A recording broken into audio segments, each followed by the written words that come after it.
दिग्रस में हाल ही में कृषि उपज बाजार समिति में सीमेंट कंक्रीट रास्ते का भूमि पूजन कार्यक्रम संपन्न हुआ।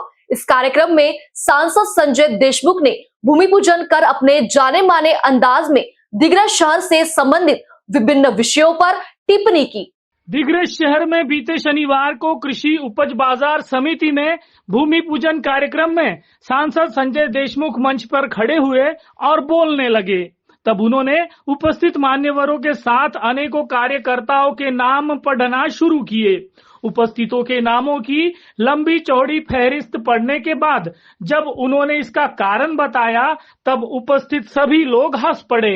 नाव याच्यासाठी जास्त या ठिकाणी घेतले काय मोजकेच लोक आपल्याजवळ राहिलेले आहेत सध्या। त्याच्यातही अजून नाराजी होण्यापेक्षा सर्वांचे नाव घेतलेले बरं राहील, कारण पळणाऱ्याची संख्या जास्त झालेली आहे सध्या। इस दौरान सांसद संजय देशमुख ने सोने चांदी के आसमान छूते भाव, केंद्र और राज्य सरकार की किसान विरोधी नीतियों पर भी जमकर कटाक्ष किया। तो आपल्या सर्वांना माहित आहे की भारत हा कृषी प्रधान देश आहे असं जिकडे तिकडे म्हटलं जाते, परंतु आजची परिस्थिती अतिशय दयनीय आपल्या शेतकरी बांधवाची झालेली आहे।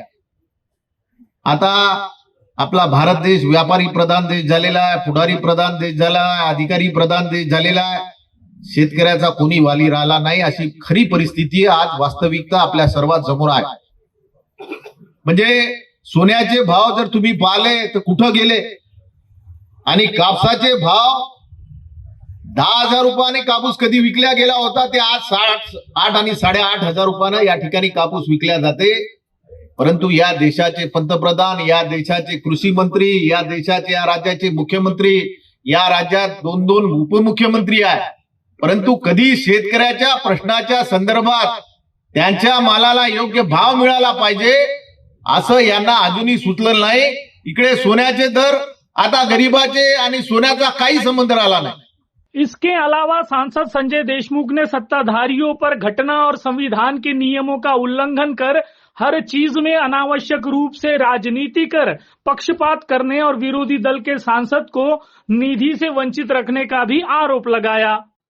परंतु खासदार मधून निवडून आल्यानंतर या ठिकाणी डीपीटीसीच्या माध्यमातून जे काही फंड मिळते ते फंड सुद्धा विरोधी पक्षाच्या खासदाराला द्यायचा नाही असा आजपर्यंतच्या इतिहासात कधी निर्णय झाला नाही। विरोधी पक्षाचे आमदार असो खासदार असो यांना कायद्याप्रमाणे आणि त्या घटनेप्रमाणे त्या ठिकाणी निधी दिला गेला पाहिजे, परंतु त्यामध्ये सुद्धा राजकारण, प्रत्येक गोष्टीत राजकारण या ठिकाणी सुरू आहे। परंतु मी तुम्हाला खात्रीने सांगतो की आमची संघर्षाची भूमिका आहे, मरोपर्यंत आम्ही संघर्ष या ठिकाणी करत राहू आणि ही लढाई आम्ही सातत्याने ठेवत राहू। अहो एवढा पैशाचा गारपीट या दिग्रस शहरावर झाली तरी या दिग्रस शहरातील तमाम सर्व जाती धर्माच्या लोकांनी आमच्या एक सर्वसाधारण हिंगोले ताईंना या ठिकाणी नगराध्यक्ष म्हणून आम्ही या ठिकाणी निवडून आमच्या सर्व कार्यकर्त्यांनी मेहनतीने, परिश्रमाने आणि लोकांनी विश्वास आमच्यावर टाकलेला आहे। या संघर्षाच्या लढाईमध्ये खऱ्या अर्थानं तुम्ही आम्ही सर्व मिळून या ठिकाणी एकत्रित काम करण्याची गरज आहे।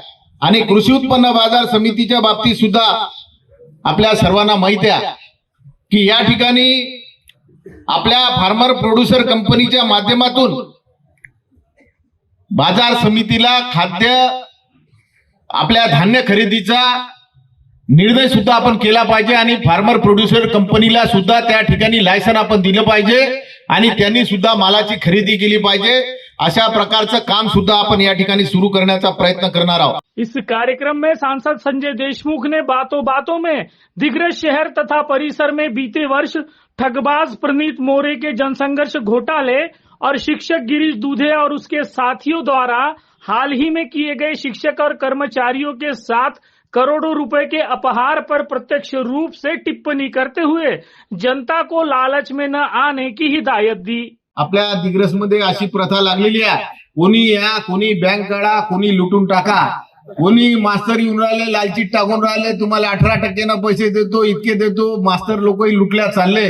म्हणून दिग्रसकरांना माझी हात जोडून विनंती आहे की लालचीत पडू नका। तुम्ही जे लालचीत इकडे तिकडे पळायला लागले ना ते बी तुमच्या महागातच पडणार आहे, काही काळजी करू नका।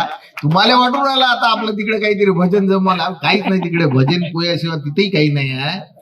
इकडे जे आहे ते माना सन्मानाचं आहे, त्यामुळं आपण सर्व मिळून हे जे संघर्षाची आपण भूमिका घेतलेली आहे ते संघर्षाची भूमिका आपण या ठिकाणी कायम राहू आणि बहरहाल इस कार्यक्रम में नगर पालिका अध्यक्ष पंचशीला इंगोले, उबाटा जिला अध्यक्ष प्रवीण शिंदे, तालुका प्रमुख रविंद्र अरगड़े, शहर प्रमुख राहुल देशपांडे, एडवोकेट सुधाकर जाधव, शंकर जाधव, किशोर आड़े, संजू अन्ना दुद्दलवार, साहेबराव पाटिल, सलीम पटेल आदि मान्यवर मंच पर उपस्थित थे। वहीं बड़ी संख्या में इस कार्यक्रम में उबाटा कार्यकर्ता और किसान वर्ग भी मौजूद था।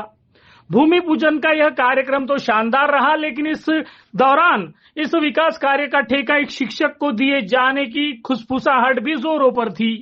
सूत्रों ने बताया कि इस बात को लेकर अनेकों कार्यकर्ताओं में नाराजगी है, क्योंकि आर्थिक रूप से संपन्न एक शिक्षक को अप्रत्यक्ष रूप से ठेके में शामिल कराने वाले और लॉबी चलाने वाले कुछ चुनिंदा लोगों से सांसद संजय देशमुख को सतर्क रहने की आवश्यकता है, क्योंकि ऐसे ही लोगों के कारण कार्यकर्तागण पलायन कर रहे हैं, ऐसी दबे उठो चर्चा चल रही है।